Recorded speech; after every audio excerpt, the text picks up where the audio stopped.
একটু পর আমি এখান থেকে নাইমা বাড়ি দিয়ে গেছি। আমার ড্রাইভারে এখান থেকে কিছু দুষ্কৃতিকারী আর একজন অ্যারেস্ট করে লেগে গেছে, দা নিয়ে আক্রমণ করছে। দা দিয়ে দেখেন আপনি গাড়িটা কি করছে, এলোপাতারি খুবই। আর ড্রাইভাররা একটুর জন্য আপনার এখানে 4টা কূপ দিছে, যদি লাগতো সে তো স্পট ডেড ছিল। দেখেন তার কি অবস্থা এই জায়গার মধ্যে লাগছে। কেন করছে এখন পুলিশ তদন্ত করবে। একজনকে তো অ্যারেস্ট করে নিয়ে গেছে। এখন দেখা যাক এটার সঙ্গে পুলিশ যদি এখন তদন্ত করে বের করতে পারে আর কি কেন হয়েছে বা কি। তারা এখানে একজন যদি ধরছে হয়তো এখানে লোকালি বাড়ি এখানে।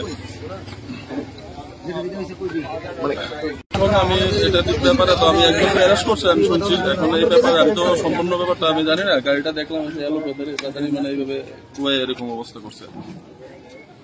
হ্যাঁ প্রার্থী কোন কেন্দ্র? আমি বিশালগড় 16 বিশালগড়ের তীব্র মতো প্রার্থী শাহ আলম।